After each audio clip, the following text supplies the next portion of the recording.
जबलपुर की यह तस्वीर सिर्फ मां की ममता की पराकाष्ठा की तस्वीर नहीं है। यह सिर्फ एक हादसे की तस्वीर नहीं है।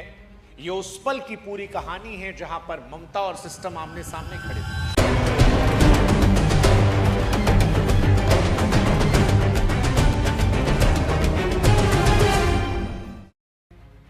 और इनके सामने इंसानियत की हार हो जाती है।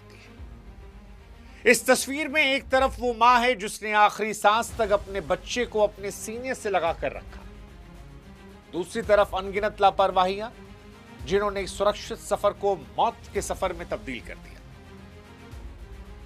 यह मां की तस्वीर फिलहाल देश दुनिया में लोगों की आंखें नम कर रही है, क्योंकि इस तस्वीर में मां की आंखें बंद हैं, उसकी सांसें थम गई हैं। लेकिन अगर तस्वीर गौर से देखेंगे तो उसने अपने बच्चे को अपनी बाहों में जो पकड़ा है, उस पकड़ को उसने कमजोर नहीं होने दिया।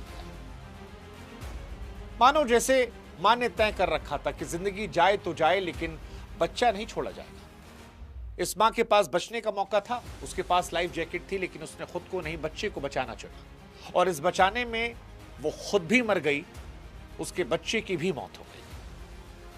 आप सोच कर देखिए कि इस बचाने की प्रक्रिया कितनी जटिल रही हो।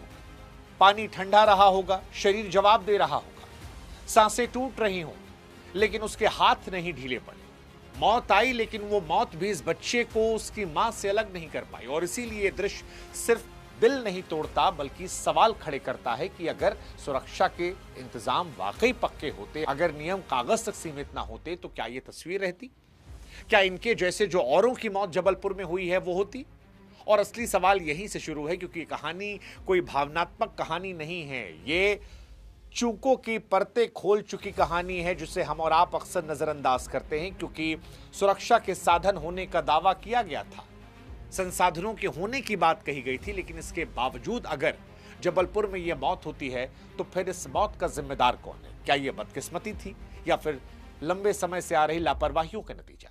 नाव पर सवार लोगों की संख्या से लेकर यहां पर बचाने वाले उपकरणों की गुणवत्ता तक अनगिनत ऐसे सवाल हैं जिनको लेकर अगर आज सवाल नहीं पूछे जाएंगे तो शायद अगली बार ये कहानी हम में से किसी एक की हो सकती है। और इसीलिए आज इस वीडियो में जबलपुर के बरगी डैम के उस रूह कपा देने वाले हादसे की हम गहराई में उतरेंगे जिसने देश को झकझोर के रखा है।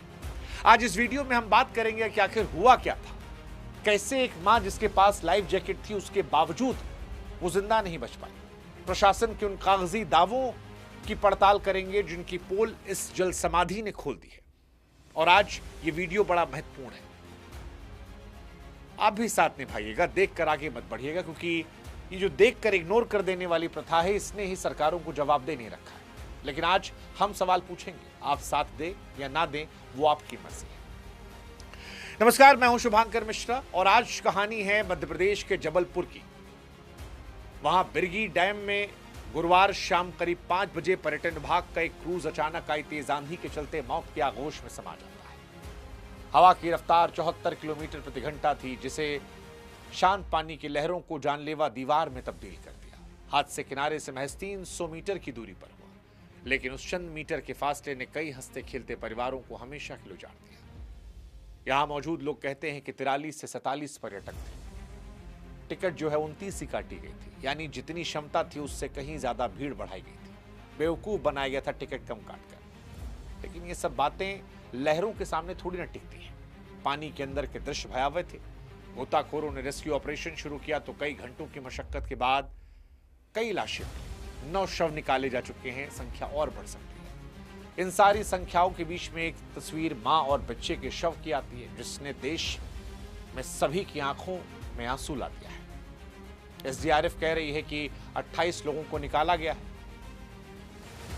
पर लापता लोग अभी भी हैं। मातम अभी भी मच रहा है और यहीं से सवाल उठ रहा है कि इसे हादसा कहा जाए या फिर इंसानी गलतियों का वो नतीजा जो चेतावनी मिलने के बावजूद दोहराई गई। क्योंकि जब हवा की गति इतनी डरावनी थी तो इतने बड़े जोखिम के बीच पर्यटकों को बीच पानी में उतारने की इजाजत आखिर किसने दी? क्या ये सिर्फ लापरवाही थी? देखिए, हम और आप जब घूमने फिरने की बात करते हैं तो अक्सर उन जगहों पर जाते हैं जहां सुरक्षा छूट जाती है, और जबलपुर में यही हुआ है। इस बरगी डैम का यह हादसा चीख चीख कर कह रहा कि सुरक्षा के नियमों का पालन सिर्फ दिखावे के लिए था। कायदे से किसी भी नाव या क्रूज पर लाइफ जैकेट का होना काफी नहीं, बल्कि उसे सही से पहनना और किसी मुसीबत के समय वहां मदद का इंतजाम होना जरूरी है। लेकिन ना उस दिन बचाने वाला, और क्योंकि क्रूज पर क्षमता से ज्यादा लोग सवार थे, इसलिए मां बेटे को एक ही में पहना दिया गया। अगर अलग अलग पहनाते तो शायद वो दोनों जिंदा होते। लेकिन पैसा कमाने के लालच में नावों पर भीड़ भर दी जाती है, जो संतुलन बिगड़ने का एक बड़ा कारण है।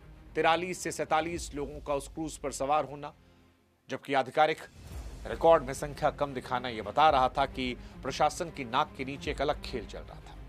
अब जब वजन हद से बढ़ा तो नाव का संतुलन डगमगाया। 74 किलोमीटर प्रति घंटा की रफ्तार चलने वाली हवा ने पलटा।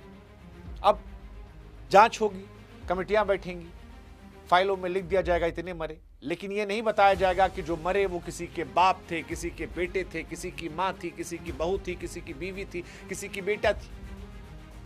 ये नहीं बताया जाएगा कि वो अकेले लोग नहीं मरे हैं, उनके साथ अनगिनत दुख जो है वो जिंदगी भर का लोगों को दे दिया गया है।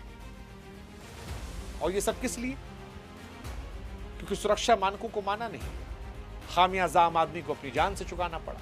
मुनाफा कमाने की इस दौड़ ने बरगी डैम में शांत पानी को खूनी कब्रिस्तान में तब्दील कर दिया, और अब यहां सन्नाटा है, अपनों को खोने का काम है।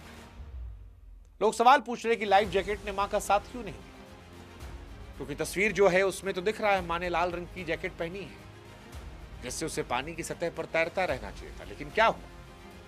तो यहां मां की ममता और विज्ञान के बीच एक दर्दनाक टक्कर है। लाइफ जैकेट पानी पर वैसे ही काम करती जैसे हवा से भरा गुब्बारा, लेकिन जब ममता का बोझ और डूबते बच्चे की छटपटाहट उसे नीचे खींचती है तो वो गुब्बारा पत्थर बन जाता है। मां ने बच्चे को ऊपर रखने की कोशिश में ताकत लगाई होगी। पानी में संघर्ष करते समय जब दो लोग एक दूसरे को पकड़ते हैं तो तैरने की शक्ति जवाब दे देती है।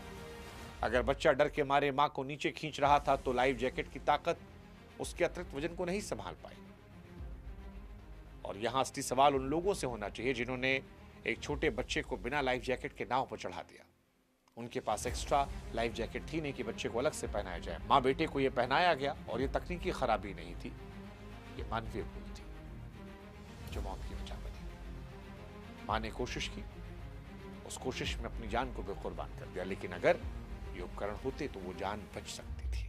अक्सर देखा जाता है कि पुराने सर्टिफिकेट सारे नाव चलती है जो ऐसे समय में जानलेवा होती है। मां के मामले में सुरक्षा का लाल कवच बेबस ममता के आगे नाकाफी साबित हुआ, क्योंकि ममता का प्यार विज्ञान के नियमों पर भारी नहीं पड़ पाया और इसलिए मौत हो गई। सच कहें तो ये घटना अपने आप में एक घटना है, लेकिन ऐसी घटनाएं और हो सकती हैं, क्योंकि नर्मदा नदी किनारे हर साल हजारों लोग आते हैं, लेकिन जांच के नाम पर वहां सुविधाएं ना के बराबर है। अब ऐसी जगह जहां सीधे मौत हो सकती है वहां नियम साफ होने चाहिए, मौसम की जानकारी होनी चाहिए, नाव की फिटनेस चेक होनी चाहिए। हवा की रफ्तार इतनी ज्यादा थी, तेज आंधी चेतावनी थी। सवाल उठना चाहिए कि किसने परमिशन दी। प्रशासन का अपना अलग रोना गाना है, हमारे पास पर्याप्त टीम नहीं है। लेकिन अब ये कौन बताए उस मां बेटे की लाश को देखकर कि इस जान से बड़ा कुछ हो सकता है? क्योंकि चेकिंग समय पैसा कौड़ी ले दे के सब ठीक कर दिया जाता है। आंकड़े कहते हैं कि भारत में नाव हादसों का मुख्य कारण तकनीकी खराबी से ज्यादा इंसानी चूक और निगरानी कमी है। और जब तक लापरवाही करने वालों की जिम्मेदारी नहीं होगी, आज जबलपुर है, कल हो सकता है बनारस हो, कोई और शहर हो, कोई और राज्य हो, कोई और जिला हो। जबलपुर के इस हादसे ने दिखाया है कि कागजों पर चलने वाली सुरक्षा असल जिंदगी में कितनी खोखली साबित होती है। किस तरह सरकारी सिस्टम की ढिलाई आम आदमी की जान पर भारी पड़ती है। किनारे से महज 300 मीटर की दूरी पर गोताखोरों का ना पहुंच पाना, सही समय पर सहायता ना मिलना, लाइफ जैकेट का ना होना, यह बताता है कि जहां मामला जान का भी है वहां हम कितने लापरवाह हैं। क्योंकि इस मौत को टाला जा सकता था। जब वो नाव डगमगाई होगी, जबरदस्त डर शोर मचा होगा। ऐसी स्थिति में अगर स्टाफ को सही ट्रेनिंग दी गई होती तो शायद लोगों को सुरक्षित तरीके से निकाल लेते। लेकिन अक्सर नाव पर काम करने वाले लोग पेशेवर नहीं होते, वो दिहाड़ी मजदूर होते हैं जिन्हें आपातकालीन स्थिति की समझ नहीं होती। उस मां ने जब देखा होगा मदद के लिए कोई नहीं आया तो ममता जगी होगी। मां का दिल ऐसा होता है, खुद को खतरे में डालकर बच्चे को बचाया होगा। विज्ञान कहता है संकट के समय हमारा शरीर खुद को बचाने की कोशिश करता है, लेकिन मां का शरीर बच्चे के बचाव में सोचता है। पूरी घटना के समय जो बीता वो सोचकर दिल रो उठता है। यह हादसा केवल किस्मत का नहीं बल्कि समय पर मदद ना मिलने का एक दुखद कहानी है, जिसने एक हंसते खिलते परिवार को पानी गहराइयों में दफन कर दिया। अगर लाइफ गार्ड्स की बोट पास में खड़ी होती तो शायद वो माँ आज अपने बच्चे को अपनी गोद में खिला रही होती, ना कि अपनी बेजान बाहों में जकड़े हुए पानी की सतह पर तैरती हुई लाश को तौर पर लेती। खराब मौसम अंधेरे ने रेस्क्यू कठिन बनाया, लेकिन तैयारी होती तो शायद जिंदगी बचती। जबलपुर की घटना इसीलिए हमारी नज़र में सिर्फ एक एक्सीडेंट नहीं है, ये हमारे सिस्टम की हार है। माँ और बच्चे आज नहीं रहे, लेकिन उनकी ये तस्वीर हमारे ऊपर एक सवाल छोड़ गई है। माँ ने अपना धर्म निभाया, लेकिन प्रशासन सुरक्षा की जिम्मेदारी निभाने वाले लोग फेल हो गए। लाइफ जैकेट पहनकर डूब जाना ये बताता है कि जैकेट देना काफी नहीं है, पूरी व्यवस्था का सही होना काफी है। ये कहानी उस माँ की जीत की है जिसने आखिरी दम तक हार नहीं मानी। ये साबित किया कि माँ का प्यार दुनिया की हर ताकत से बड़ा है, लेकिन ये समाज की हार है, सिस्टम की हार है कि हम उन्हें बचा नहीं पाए। सवाल ये है कि क्या ये बलिदान व्यर्थ जाएगा? क्या ऐसे नियम कड़े होंगे, सही जांच होगी, दोषियों को सजा मिलेगी जो मिसाल बन जाए? वो माँ जो मरकर भी अपने बच्चे को सीने से लगाए रही, वो आज पूछ रही है कि क्या हम अभी भी नहीं बदलेंगे? अगली बार जब आप किसी क्रूज पर चढ़ें और आपको लाइफ जैकेट ना मिले तो उस माँ की बेजान बाहों को याद कर लीजिएगा। शायद एक सवाल आपकी जान बचा सकता है। ईश्वर उनकी आत्मा को शांति दे, उनके परिवार को असहनीय दुख सहने की हिम्मत दे। लेकिन सच्ची श्रद्धांजलि यही होगी कि ऐसी घटनाओं से सीखा जाए और आने वाली पीढ़ियों के लिए एक सुरक्षित माहौल तैयार किया जाए जहां माँ को अपनी जान गंवानी न पड़े।